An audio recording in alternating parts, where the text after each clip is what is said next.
Lindy Graham, LCSW, is the founder and president of WellSpace Maine and WellSpace at Work. After working in her own private psychotherapy practice for over 10 years, Lindy recognized the larger community needed to reduce barriers to treatment and create greater access to high-quality, well-trained therapists in Maine, and so formed WellSpace Maine. WellSpace Maine provides adults, children, families, and couples with specialized treatment in the following areas: anxiety, depression, substance use, eating disorders, parenting support, adolescent health, and LGBTQ health. WellSpace Maine also provides a 2-year psychotherapy fellowship for therapists interested in deepening their clinical practice. WellSpace at Work, developed in response to the overwhelming strain that the pandemic has created for all Mainers, works directly with employers to provide confidential, effective, and readily accessible counseling for their employees.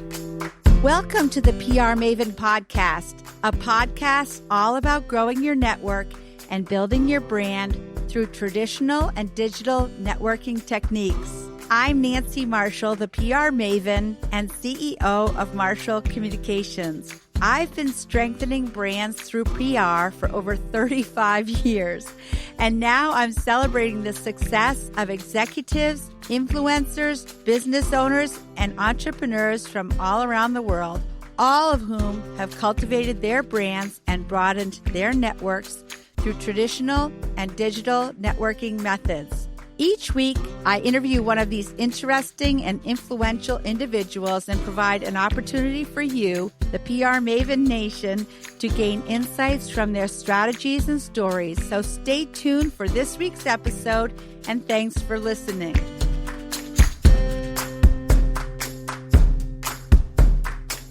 So, Lindy, welcome to the PR Maven Podcast. Thank you so much for having me. It's a pleasure. So I'm curious, how did you get interested in helping people with their wellness in the first place, and what drew you to this profession?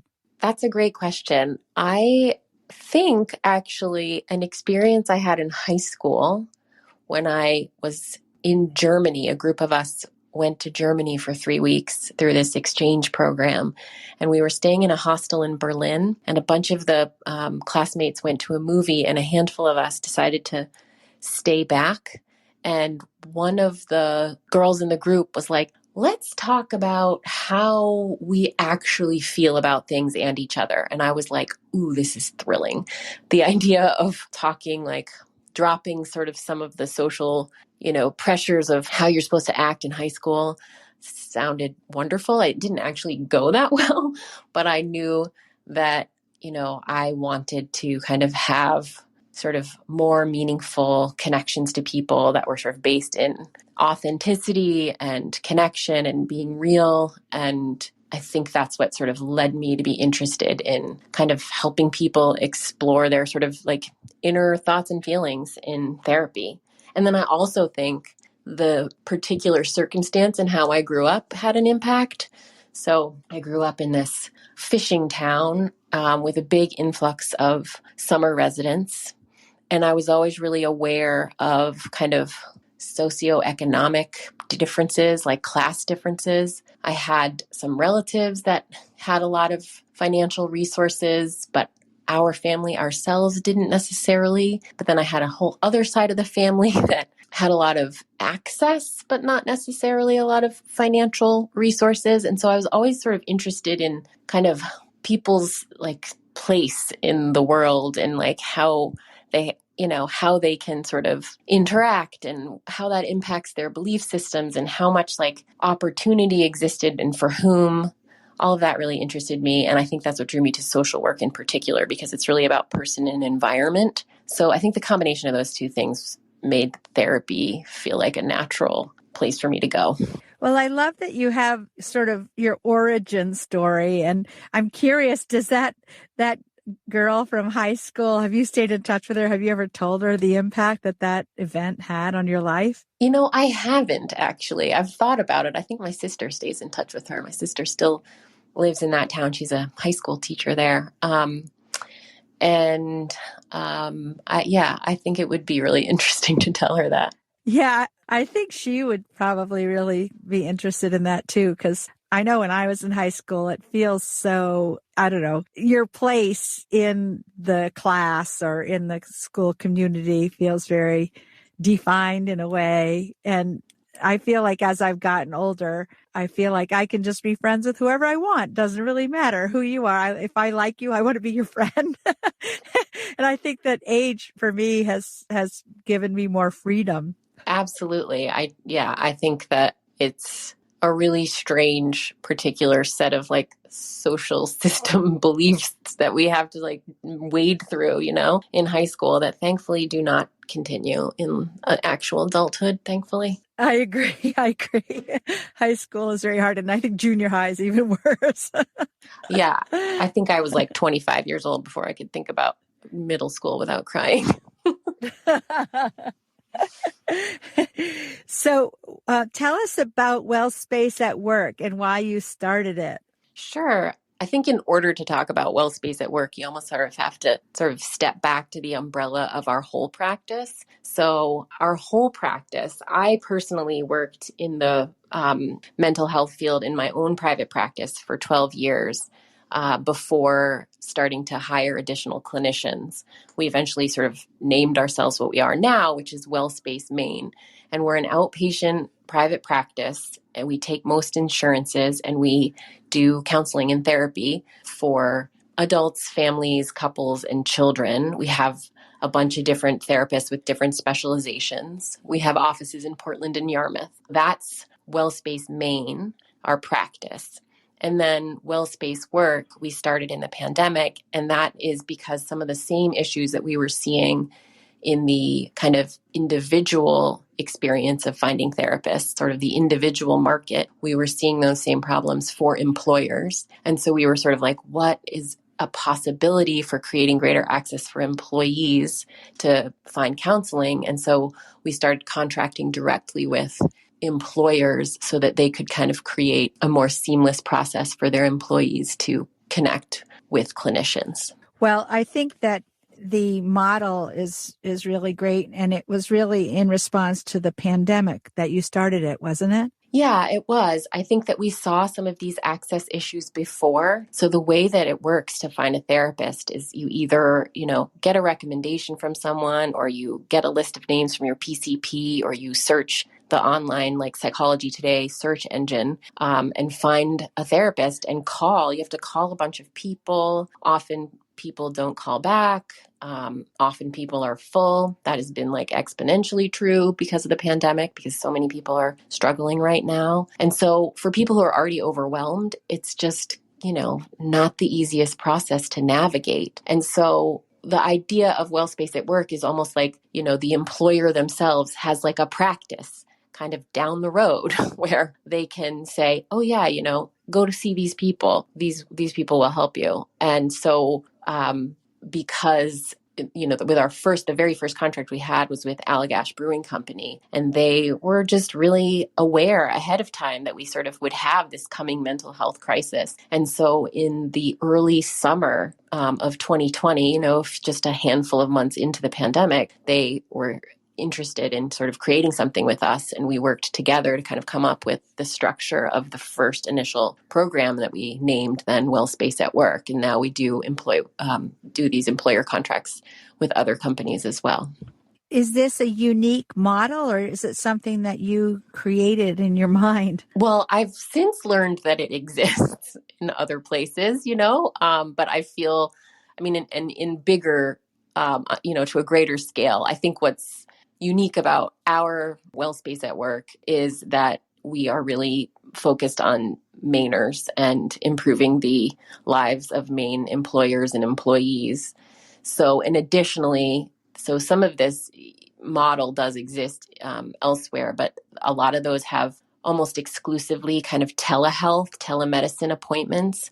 And while that is what we're doing right now, the benefit is that when you connect with us and you start seeing us, via these telehealth appointments, eventually we are going to get back in the office again, and people can go back to sort of popping out of work at various times to go down the street to see their actual therapist, and we'll be able to treat them in person because we are local. There are other benefits actually to the telehealth piece that I think will always exist for us because we can reach people, rural Mainers who don't have a lot of therapy options where they are. This does kind of expand access for them. And so much of this has been about creating greater access. So we want to always have some part of that as part of our program. Yeah, I think telehealth is a really great model. I know that I'm on the board of the Maine Seacoast Mission, which has a 70-foot boat that goes out to the islands off of Acadia National Park. So the islands in Penobscot Bay, and there's a nurse on board this boat, an RN, and she connects people from the islands with specialists on the mainland that need treatment, whether it's for cancer or for any kind of illness. So that's something I think I should make an introduction to you and them because that could be a good fit for your practice. Absolutely. That sounds really wonderful. I'm also thinking of somebody who has a sort of brand new business that's sort of about helping create access to care in different ways. And I'm thinking those two should talk to each other. Yeah. Well, we'll talk after this and make that happen. Great. So you mentioned Allagash Brewing Company as your first client for your WellSpace at Work. Who are your other clients? We have a small kind of science and engineering firm based out of Westbrook called St. Germain. And we also just recently started working with Rising Tide Brewery. Well, that's interesting because probably when you first created this practice, you didn't imagine that you would be specializing in craft breweries, but it seems like that's a specialty. Yeah, I know. The owner of Rising Tide, she was like, you can call it WellSpace at breweries. Actually, I really love the way that I have been going to Rising Tide, and I love the way they have the outdoor fire pits. And so I am thinking that wouldn't be such a bad place to do therapy, right? But I know that there's confidentiality, so it might not work that well. Right, exactly. Yeah, and that's a really important part of this model too, is that we still uphold the guidelines that are dictated by, our expectation of care, right? So in our, what's required of our license and our, board of ethics, it's just a no-brainer that we make sure the confidentiality is intact, even when we have employers that are setting up these contracts. So we don't share any information at all with the employers about who's using it or how frequently.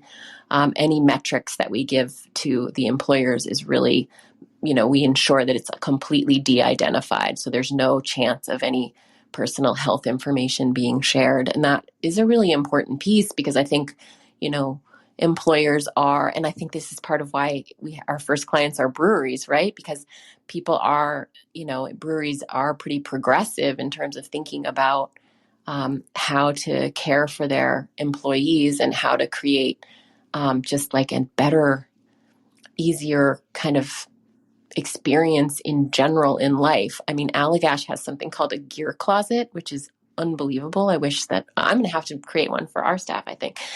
It's like you can go and borrow like ski equipment and kayaks and snowshoes whenever you want. You just like sign them out. So I think that, that's a really great example of sort of how helping with an employee's mental health can take all kinds of shapes and forms. That sounds like a really great idea, that gear closet, because some sports do have a pretty high barrier to entry. I'm a skier, so I know what the equipment costs. And I think to have access to equipment, that sounds like a really great benefit. Yeah, it's really cool. So, workplace wellness is a big issue, obviously, and especially at this time in our history. Why do you think that is? And how are you trying to help curb the issues related to mental health at work? Well, I think wellness in general has sort of been on employers' radar. Obviously, the pandemic put health and safety so front and center that the kind of natural sort of shift from there was to think more broadly about what creates safety for people. And knowing that we so dramatically shifted the way that most people work. People went from being, in their offices from 9 to 5 to being in their homes. If they have a dedicated office space, that's great, but they may not. And, not only are people home all the time and not having a lot of those interactions that they might have really enjoyed with their peers at work, they also may have a house full of children. And that, I certainly know from my own experience, adds a unique, complex layer to making it all work. And so I think, the statistics are, that most people are experiencing much higher levels of stress and anxiety than ever before. It used to be on average, like at any given time, 1 in 12 Americans would be suffering from a major depressive episode, and it's now 1 in 4. So there are a lot of reasons that employers are just sort of, much more aware of that. And I think it's really kind of, one of the gifts of the pandemic is that it's really taken kind of an afterthought, sort of what do we do for the mental health of our staff, to really putting it front and center. And so that feels, so important and so beneficial. I think 70% of employers listed concerns about the mental health of their staff as being one of their primary items to be putting on their kind of to-do list for 2021, sort of looking at what additional services they need, what other supports they may need, what other things besides traditional therapy and counseling exist that can enhance wellness in general. So I think that's all really wonderful. And so the idea of what we have, lots of employers have really involved EAP programs, and that's great. Like, we are sort of a separate kind of freestanding, kind of health program benefit. It's almost like we are sort of an added benefit. It can be bolted on to a group insurance that's just sort of saying, hey, this kind of is ease and speed of access. It's affordable because the, employers are covering the cost. We have some, collection of basic data that then can be used to see its effectiveness. It helps to reduce stigma because, and if an employer is saying, hey, we really care about your mental health and we're giving you this ease of access to this practice that you can go get therapy, that's really doing a lot to say, that it's absolutely okay to seek help for mental health concerns. And then it's also that we sort of provide a continuity of care, right? Because even if a company says, okay, let's do a 6-month contract, and then after that, employees will need to pay for their own mental health care. Because we are in network with most insurances, there's sort of a seamless transition where you can stay with your clinician if you really like them. You just are then using your insurance instead of having the employer pay for it. So, this is just one of many options that employers have that I think kind of helps to think about, keeping mental health on the radar. Yeah, I know just for me personally, when I feel good, in my mind and my body, I'm so much more productive. And, there are days at work when I am just like on top of the world and I can just get so much done. But there are days when I'm feeling a little low and I don't have much energy and I might have not got enough sleep, or, I might feel a little depressed myself. And it's so hard to kind of get out of your own way. There's, especially if you've got big projects at work, you have to be well in order to perform well, I think. So it really makes so much sense for an employer to help their employees. And it sounds like, in a way, it's almost like try before you buy, because you can take advantage of these services through your employer before you start paying for it through your own insurance. So there's so many advantages. I think every employer should do it. Yeah, it's a really, it's definitely a really sort of considerate added benefit that people might be offering for their staff. So, I mean, obviously we're biased. We think it's cool. Yeah, right. Exactly. Yeah, I should mention that I have been working, or my agency has been working with Lindy and her practice for several months now. So we have gotten to know each other, and it has been really a great experience to be working together with Lindy. I did not know you personally, prior to COVID, certainly. So amazingly enough, you and I have never actually even been face to face, which is really hard to believe, isn't it? That's true. Yeah. Just wait, Lindy. I'll admit I'm a little overwhelming. Well, I've been thinking, I've been sort of like, are we going to get to Sugarloaf this year? Because I am going to hunt you down and Oh yeah.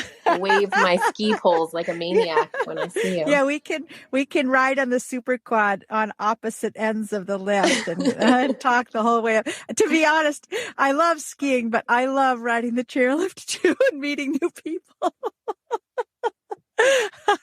I go in the singles line and I get to meet a new person every time, and I have so much fun talking to people. I've actually thought about bringing my microphone and doing podcast recordings on the way up. That's a good idea. Yeah. That's fun. Well, we're going to take a short break and we'll be back shortly with more from Lindy Graham. But first, I want to talk about my book, which I published actually at the beginning of COVID. It's called Grow Your Audience, Grow Your Brand. It's available on Amazon.com as a paperback, Kindle, or Audible edition. And it's a book that helps people with growing their network and growing their personal brand, essentially by taking care of their audience. And part of it is actually really knowing who your audience is and thinking about them as you're doing your marketing and PR. So we're giving away a free Kindle version. If you go to prmaven.com/giveaway, you can sign up for that. And we'll be back with more from Lindy Graham in just a moment. Do you want to grow your client or customer base? Perhaps increase brand awareness? Maybe tell your unique story more effectively? Of course you do. But you may be worried that you don't have enough expertise to make that happen. Well, no worries, PR Maven Nation. Let the PR Maven herself, Nancy Marshall, show you how easy it is to get your message across effectively using a powerful yet simple tool, a message map. Nancy's training is often called informative and constructive, well-designed and impactful, with a perfect blend of theory and real-life experience. You will leverage Nancy's expertise to create your own message map when you register for this comprehensive online video training course, which is broken down into 4 easy-to-understand modules. Normally, this course is priced at $147, but for listeners of the PR Maven podcast, that's you, PR Maven Nation, it's only $29 when you enter the code word podcast during enrollment. It even includes a workbook and bonus content to guide you through the process. So go to prmaven.com and click on the Message Map Mastery course to enroll today. Remember, enter the word podcast during enrollment for a special discounted price of $29. So welcome back. And today we're talking with Lindy Graham, LCSW, who's founder and director of WellSpace Maine. And I'm going to dive right back in with more questions. Lindy, what is the difference between WellSpace and WellSpace at Work? Sure. So it's similar to what I described earlier. WellSpace Maine is a freestanding practice. So we are a private practice with 2 offices, one in Yarmouth and one in Portland, Portland being our larger office. Although we're going to need more office space because we've hired a bunch of people during this pandemic. We aren't going to fit anymore. So that is a practice, and we have a number of therapists there who specialize in a variety of presenting problems. So we have therapists that do couples work, family work, child and parent therapy, which is its own particular thing. We also have play therapist for children. And we also specialize in things like eating disorders, depression and anxiety, substance use, LGBTQ health, PTSD, and trauma.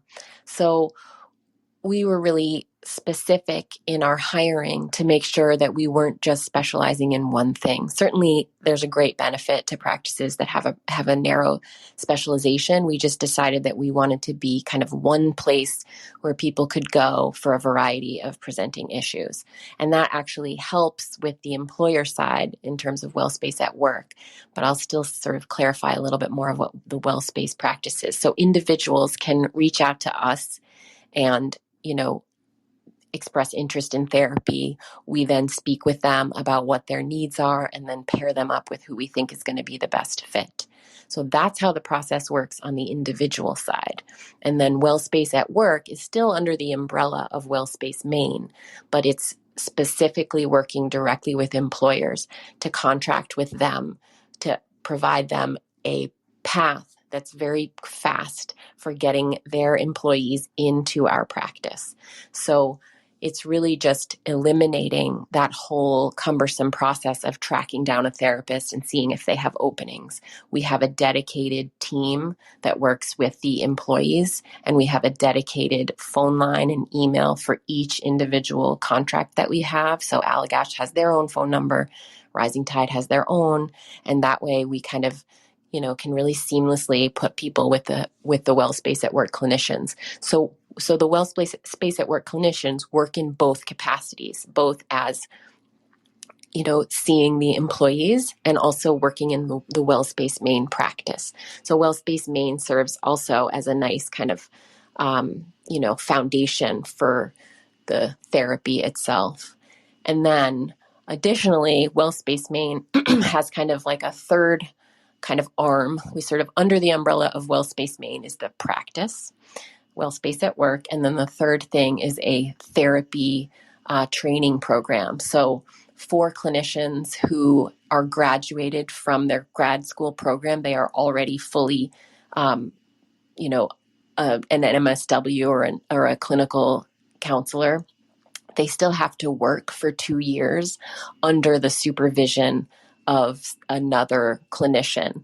And so historically, for people who want to be therapists, they have to go work in a hospital setting or in a school setting where they're not necessarily doing one-on-one therapy, but they're getting their hours and their experience to then become fully licensed. But then once they're fully licensed, it can be kind of a challenging process to figure out how they transition to becoming therapists from there. And so we offer this 2-year program for people to either come straight through and learn how to be a therapist after they've already graduated. So they obviously have their full foundation of knowledge, but this is really deep kind of intensive training to become a really great therapist. And we have different modules and we have a whole program planned that we provide for everyone. So that is the third arm. And it's really, I think, really rewarding for all of the clinicians that are supervisors to be able to help new clinicians, just do the work that they're doing. And also we're growing the pool of Maine therapists by having this training program because, we have such a shortage. And that's particularly true now in the pandemic. So that's kind of the difference between the three different pieces of our practice. Wow, you're actually doing economic development for the state, I believe, by attracting people. I mean, we've talked about live and work in Maine, and actually I'm going to be interviewing Katie Shorey from Live and Work in Maine later on today. So great. I think that you're providing a great service to our state. That's great. Yeah. And I mean, it feels in some way selfish too, because we want to know, the quality of the work that people are, providing. And so this just feels like such a great way to feel really good and confident about the clinicians that are available. And, after they finish their training, they can stay working for us or they can go out on their own. And we're like thrilled to be able to have, additional colleagues in the field that we can refer to. Yeah, that's great. Well, is there advice that you can give to our listeners who are employers who have employees who may be struggling right now? Yeah, I think that this is such a unique and challenging time. And I think the most important thing to do is to kind of acknowledge that there is no difference between any person who's struggling with any mental health concerns and anyone else. Like, we are all the same. There is no difference. And frankly, I don't know anyone who hasn't struggled at least in some way during this incredibly challenging time. So starting from a place of not othering anyone who's struggling feels really important. I think additionally, thinking more broadly about safety right now. So we talked about, how it's, every employer has had to, go through quite a process to ensure everyone's physical safety. And that is actually incredibly important too for people's emotional well-being. So that safety in their physical space, in their, the protocols that are in place, that goes a long way to create greater emotional safety. Further creating emotional safety by acknowledging that people are struggling, I think is really beneficial. Being flexible about how people work. I think about the parents, right, who have, even if their kids are in school, that means 2 days a week for most people, because the hybrid model for most places is just 2 days of in-person teaching. And so the rest of the time, kids are home and parents are having to juggle. So if they have a staff meeting at a certain time, then the other parent might need to be on kid duty. And so it's really about figuring out systems that work best for people at home, and that the employers are really doing all that they can to support that and to acknowledge that, somebody may be working strange hours because that's when they're free, and that needs to be kind of like accepted and encouraged. I also think, programs like ours, sort of finding external support, can be incredibly beneficial, so that, sort of above kind of some of the EAP services, where sometimes people can feel like, I don't know, I'm calling this 800 number, and what is that? What happens then? Usually you call those 800 numbers and they say, here's a list of therapists in your area. And then, you only have like 3 sessions that are covered. And so to sort of have something additional like WellSpace at Work, where, people can see somebody local and it can be ongoing, can be really a huge help for people right now. Lindy, what is a book, an app, or a website that you have found helpful, and why? Yes, I am happy to share this. A friend of mine told me about this book called Fair Play by Eve Rodsky. A few years ago, there was an article in Harper's Bazaar about the emotional labor that tends to fall on mothers in particular. This is particularly true in heterosexual households, but this book really kind of takes that to like the next level. And so a bunch of my friends and I have been reading it, and it comes along with these cards as well. And it's really about kind of looking at from a lot of different perspectives, kind of why women tend to hold kind of the bag of not just sort of doing more in a household, but also kind of the sort of psychological energy that it takes to make sure that everything is working. So it may be that a dad is the one who brings a child to school, but maybe it was the mom who made sure that the lunches were packed and all the schoolwork was done and packed, and like iPads were charged and packed, and right. And that, it's not just the action of that event, but it's also just all of the kind of like list keeping in one's head. And so we've all been reading it, and the cards are really cool because you actually like divide them up between you and your partner and say like, okay, who is doing this one? What is the percentage of the time that one is doing that one? So you kind of like move away from shared activities to just give the card completely to one partner or the other. Because I find, certainly in our household, in the middle of the pandemic, there's just so many things that just like fall by the wayside. And so to sort of say, okay, if I am 100% on like dish duty, then I know if I see this cup sitting in this random room, like, yes, somebody should have cleared it and brought it back to the kitchen, but like, I'm going to grab it and I'm going to just like know that I'm the one doing all of that. And it just sort of creates so much clarity in a time when everybody has so much more on their to-do list than they ever had before. I mean, that's my experience of the pandemic. It's like there's relentless like just volume of tasks to be completed, much more so than before. I know some people are having the experience in the pandemic that things feel quieter, but I think for, working moms of kids a certain age, it's a little bit chaotic. Yeah.